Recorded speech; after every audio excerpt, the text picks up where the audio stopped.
Sometimes you think you're going to start early, and then you start right on time.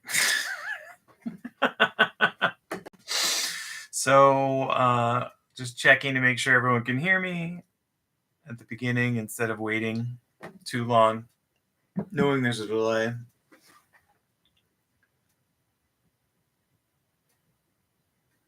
And a big hello to Emma, Bill B, Fred. I'm glad you made it, Fred.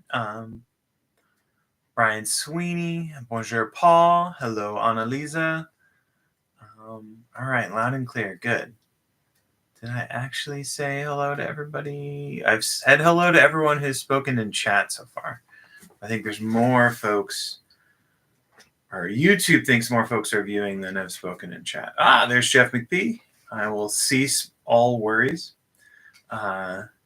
So happy Wednesday. Happy, we're almost halfway through June. At least here in the United States. I don't know when Canada, I'm sure Canada has a Flag Day because Canada has one of the most amazing flags of all countries. Friday is Flag Day, the 14th. A favorite holiday for me. I like flags and vexillology. So Paul, I think the Canadian flag is fantastic. One, because of the proportions. Like it's in, I don't know, it's iconic. So I think you have a great flag. But yeah, so the U.S. has Flag Day on the 14th.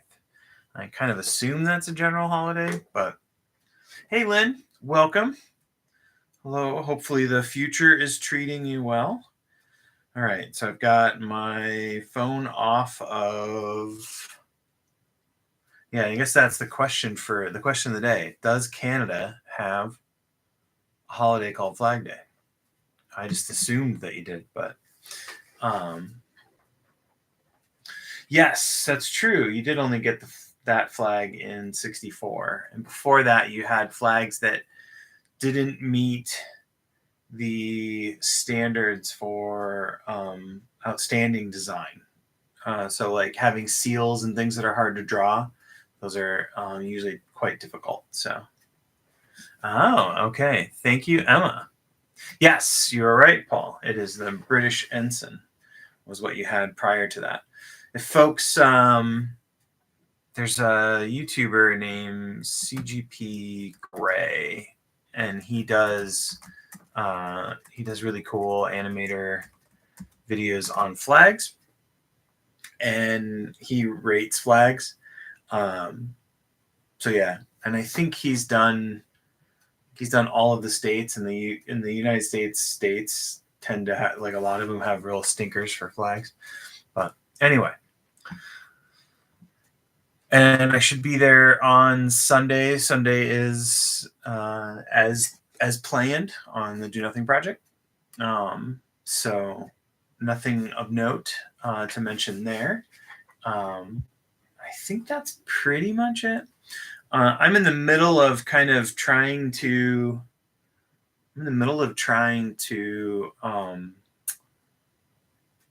make my tasks for things I'm trying to do outwardly smaller, and hoping that will kind of help with me getting more things done. I find that I'm avoiding work a lot lately, as far as work sort of outside of my paid gig. Hello, Ruth. So I've been really dialing things back. And so what I'm going to do today is we'll do a 25-minute sit. And then for those that have tuned in and you have no idea who I am or what's going on, my name is Andy. I'm a certified mindfulness meditation coach. By trade and training, I am a software engineer, and I have had various roles in teaching software over the years. And we do a 25-minute sit. And usually there's a small amount of a technique, and then there is 5 minutes of doing nothing at the end. And so, oh, interesting, Emma. Yes, so the tiny tasks.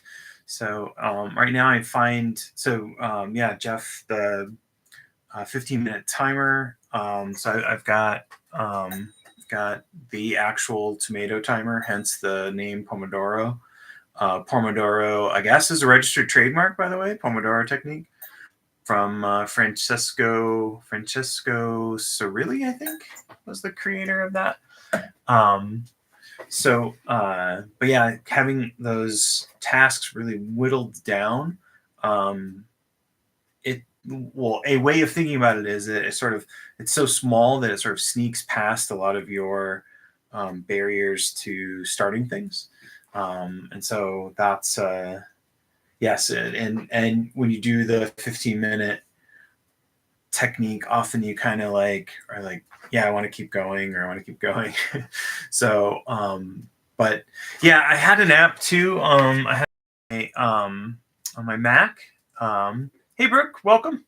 And I decided at some point to just go with the physical timer. And then, as Jeff McPhee's pointing out, that there's always this tendency to not give yourself a break, and that's kind of also like a self reinforcing issue, I guess, or self reinforcing, whatever that phrase is, prophecy. But yeah, so stripping back down to things, there's a few books on there's a Japanese word called Kaizen, which is what continuous improvement, I think, is one way of translating it. And I've been reading The Art of Action, and The Art of Action mentions a book called, I think it's like One Step Closer or One Step at a Time by a guy named Robert Maurer. Yes, thank you, Ruth. Self-fulfilling prophecy. I don't know why my brain was just locking up on that. So The Art of Action, I think, is mentioned in Oliver Burkeman's outstanding 4,000 Weeks. And I bought the ebook and then totally forgot how and why I bought the ebook. And then I was reading, I was like, this looks like I'm glad I bought this, because this is like a really interesting book.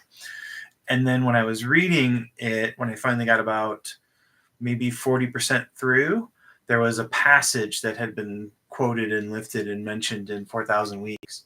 So yes, Paul, that is the Toyota Way. Is a bunch of books are about that, about Kaizen and all the practices around that. So it's kind of an interesting thing to me too, because my father was in manufacturing. So when I was a kid, he would tell me a lot about the practices in manufacturing and continuous improvement around that. And so anyway, there's my brain just goes off on this. But the core around all of this dressing is cutting really down to that just enough part. So what we'll do is we'll do like a 2.5-3 minute setup for our meditation like we normally do. And then I'll kind of give you, I'll give you 2 paths with minimal guidance. And when I say minimal, I mean, I'm going to set up option 1. And then if you don't want to do option 1, it's going to be do nothing for the majority of the time. So option 1 will be shamatha vipassana. That's the practice that the one technique that is included in the Open Heart Project's Buddhist immersion meditation teacher training that I did last year. I'm coming up on 1-year anniversary of that, so I thought I might as well do one of those. And then your other option would be to do nothing, to straight do nothing for the time frame. So what I'll do in the shamatha is set up the posture, the practice, and then I'll let you go, and then I'll give you a cue at the end so that if you picked option 1, you can shift to do nothing. If you do nothing from the start, you'll already be there. So that'll be the framing. And then Brooke, who's over in the blue font in chat, is your guide for next week. Thank you very much, Brooke. On the 19th, I'll be traveling to Minnesota, primarily headed up there to go see lots and lots of cars 4 and older. And then I'll be back the 26th, I guess that's going to be, after that. So super excited for Brooke to get a chance to guide everyone, and maybe Brooke will get a chance to talk about her now I forgot that word, practicum course, one of her practicum courses. So how old are the cars? Is that a Johnny Carson joke? How old are they? There's usually about 10,000 cars. It's in the Minnesota State Fairgrounds, and they all have to be older than 1964. So their model date on their title has to be 64 or older. So if you're a Mustang fan, you know that first year for Mustang was 64 and a half. It was a half model year. So no Mustangs at that show. All right. Well, I don't know if that's a fun fact, but yeah, and you don't have to talk about the practicum if you don't want to, but I'm just giving folks an inner window in. So, all right. So I got a bell. We're gonna ring it. I've got 25 minutes, I think, on my clock. Well, let's do this.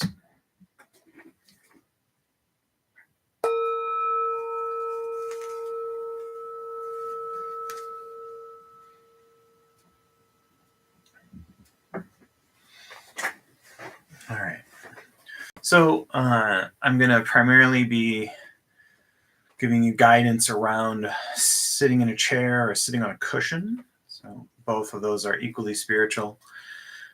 You could be standing, lying down, or walking. So I'll trust that you can sort of mold the guidance to those scenarios.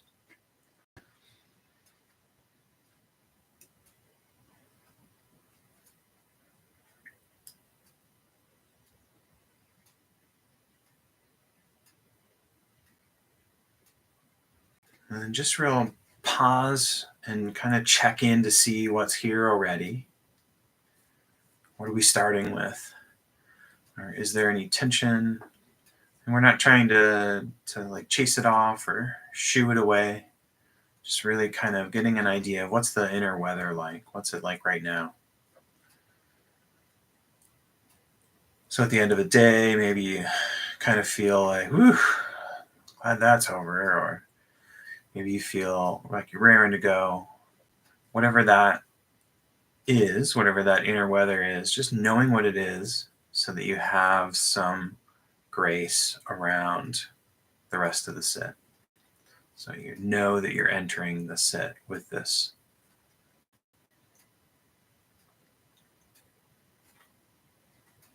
And then normally we do a few deliberate breaths to really kind of settle in. You can think of it as kind of really arriving here. Slow and low is our line from the Beastie Boys. Breathing in through the nose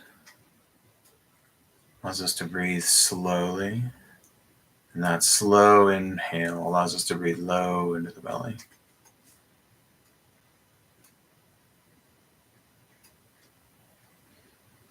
And so your option, again, your one option is just do nothing. So just allow what I'm about to tell you about the setup for Shamatha Vipassana to just kind of be in the background. You can start your do nothing now. But if you're going to come along for Shamatha Vipassana, so we're going to start from the feet, really connecting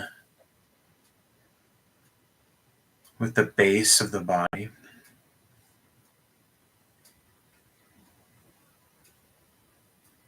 And then feeling where we're making contact with the ground.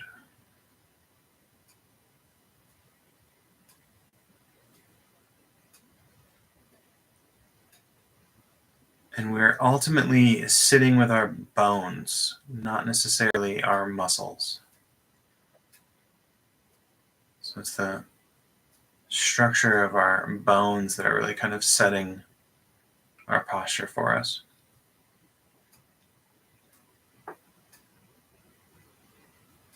And so the back is upright. And the jaw may be tilted slightly. And as you do that, you might feel the elongation of the neck.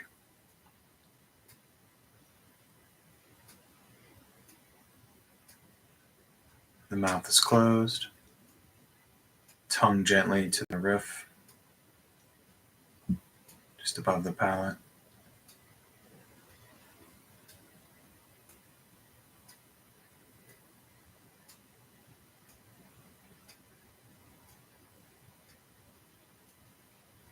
And in this practice, we're not observing the breath. We are feeling the breath in direct contact.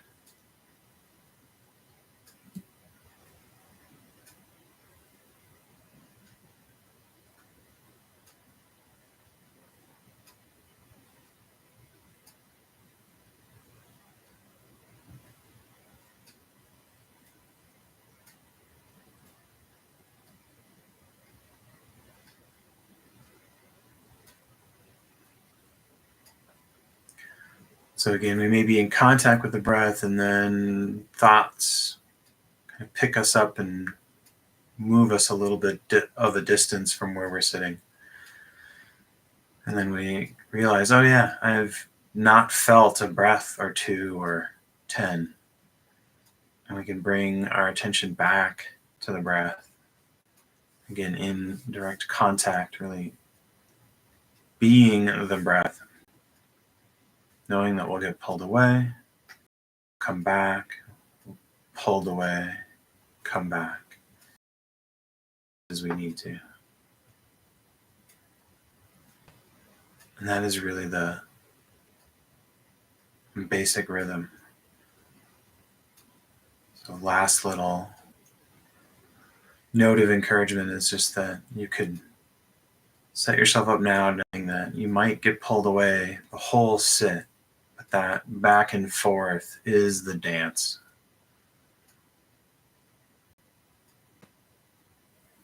And so I'll let you sit in either of the techniques.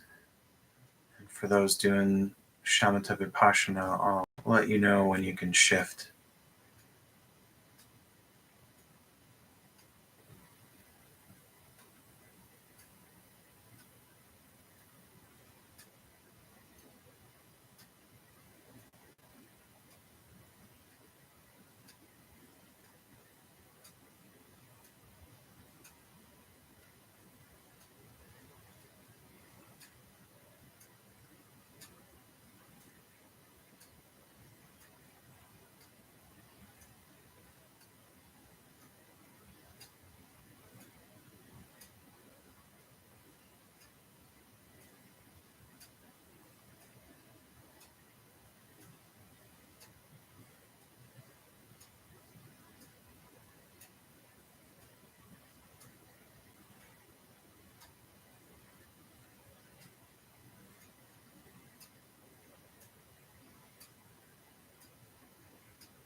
So if you've been practicing a technique, this is your chance to let that go, drop it, and then shift into do nothing.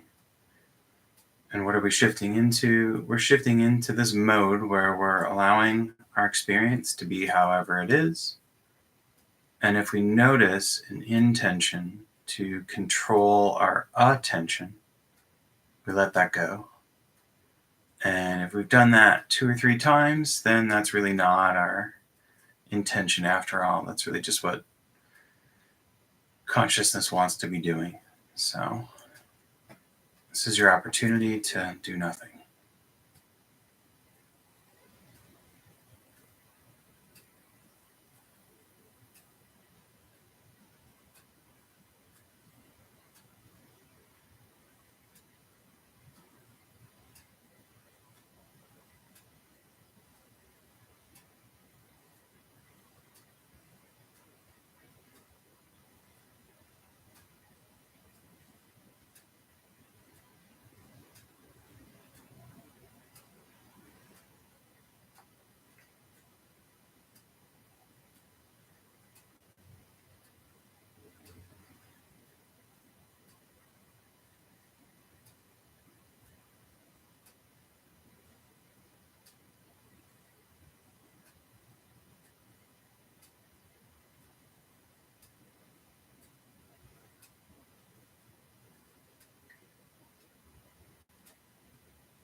Our sit has ended. I'll ring the bell.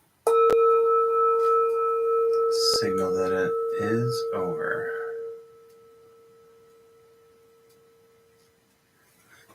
Thank you for your practice. Thank you for spending the last 36 or so minutes with me.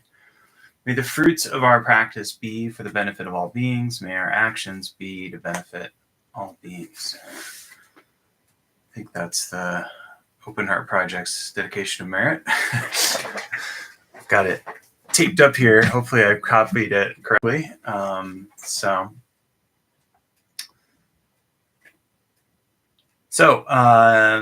Questions, comments, reports, anything like that would be super welcome. You can put that in chat, whichever side chat's on. And as Ruth pointed out, the thumbs up are super helpful. Yeah, and hopefully that was nice. And maybe it may have felt a little unmoored for some, just in the notion. You caught a little bit of that last Sunday where Jeff was talking about pairing the practice that he was going to do based on kind of where he's at. And that's kind of what I'm talking about when I talk about the inner weather, kind of getting an idea of where are you at. The way you pair that a little bit with a Shinzen-ism would be this idea of if you're feeling racy, then you would do nothing or do less. So do nothing would be the one full end of that. But if you're feeling spacey, you feel like you're just really not quite connected to your sensory experience, that's where you can look at the noting practices. And again, the noting, where's your attention? So that's really being clear about where's my attention focused, optionally putting a label on that. And then we can label that more frequently. We can increase the duration of the labeling. Or I should say we can increase the frequency of the labeling, not the duration. But I guess you could say the label for longer if you wanted to. And then if you're in a space that would allow it, you can say labels out loud. So that's spoken labels. And that's the other way of kind of getting to a spot. Now, spoken label then gives you one level up on that actually being highly concentrated. So that, if you're wondering, that's called Kanika Samadhi. That's one of the unique parts of the Burmese style of practice in meditation. And we talked about this, but the Burmese style is heavy influence for the Insight Meditation Society and then also Spirit Rock. And that's what we were talking about. I've already forgotten the name of it now, but the Vox Explained, I think it was The Mind was the name of the episode. Maybe Bill B or somebody had tracked down the episode I was talking about 2 or 3 weeks ago on Netflix. It's part of the Vox Explained series. And I think The Mind was actually the name of that one. So awesome. I know that at the top of the hour, some of you are going to have to hop over to whatever you're doing for the rest of your day. So thank you very much. And yes, Paul, that would be Theravada. So the Burmese style, or it could be Theravada. Theravada is considered, I think that translates to the school of the elders, or the elder school is what Theravada specifically translates to. And that is the last remaining school for what some would call original Buddhism or basic Buddhism. Sometimes in older texts, it's referred to as Hinayana Buddhism, but that's considered to be a pejorative by some. That means narrow vehicle or small vehicle. So there we go. Yeah, thanks. Yes, School of the Elders. All right. So it's like I know something. Okay, can I speak a bit to the volume of the label? So that it's not distracting. Yes. So maybe a whisper would be one. So there's a pleasing frequency of the labeling. And that could be starting out as mental, like as a actual mental note. And then I think Shinzen in his technique or in his discussion on this topic refers to the label as being said with equanimity voice, I think is actually how he used to describe this. I don't know if that's the current description, but I remember when I was going to Dharma, or that was included in Dharma talks at retreats I was at, that he actually highlighted this idea of like equanimity voice. And to me, when I hear equanimity voice, that's like yoga teacher voice or something. Um, but but it would be like a neutral, a voice, a whisper with like neutral affect. The interesting thing about, or what I'm dancing around with whisper, is whisper can actually be a way to actually draw, like almost draws you in more, because it's a whisper. So so that would be the notion of there, like just kind of towing that line. Let me read what you got here. Yes. So in that sounds about right. So to Brooke, and for folks that are watching the replay, they won't see this. So as far as mental note, also 20%. It's a less than 20% of your attention is on that mental note, and then the 80% would be on the experience. And hopefully, you're sort of almost always kind of going to try to. It's almost like you have a proportioning valve mentally, and we could say, I don't know how many coaches would be behind me by this, but has this skills perspective, and it's concentration, clarity, and equanimity are the three skills. Jeff adds a fourth, which is care. And you could say that 20% attention on the note, and then 80% on the experience itself. We're always, as we're training the skill, trying to get more and more towards a higher percentage on the experience, and then allowing the note to be more and more in the background. The informal practices is where the system really plays around with that. Yeah. So, and I was just going to say, and so to Paul made a comment here about that, having a hard time with the percentages. Definitely, that's also a notion of just kind of getting an idea of playing with it. So the informal practice in is this idea of so this is what I often do when I'm programming or typing and things. I will try to have kind of a background awareness on my spine and on the pressure points in my body. So that's only really while you're still doing something. You can duo task, not necessarily multitasking, but duo tasking. And that I probably have maybe like 5 or 10% on that. Or at least my brain thinks that I do. You could say that to some degree, I'm probably fudging that mentally. But yeah, so, and to Brooke's point, you can start out where it is like 50-50. And for some, when I say that the label is optional, the notion about why the label is optional is because that label can be like, instead of a pebble in a pond, it can be like somebody threw a big boulder in, especially if you're using sounds, mental talk, or auditory sounds as your focus range. The label kind of comes in and like, it's like, grr, grr, grr, time you do it, and it almost disrupts a sort of calm that you're able to have, or a rest that you may be getting. So playing around with dropping the label and just noting the full experience. And it's kind of, to me, it's almost like you're having a trust fall with your experience. So yeah, so and balancing this out with different tasks. If you were to take the informal practice to dishes, being aware of your feet on the ground, or the pressure because as you're standing, you're always moving your pressure within your feet. You notice this more when you're barefoot, but that being aware of just in contact with your feet, maybe a low percent, and then just kind of getting an idea, what is that really, if I were to put a number on that. But yeah, so hopefully that that is the direction to move in, I think, Brooke. But yeah, yes, there is a dish meditation in there. Yeah, so hopefully that's some suggestions in there. And then the real notion is kind of the notion of your mileage may vary, and saying that more in an encouragement standpoint of experiment with it. If it becomes a distraction to you, that's when you can kind of go, okay, what can I do? What can I tune this to? And some techniques, you're not supposed to mess with them.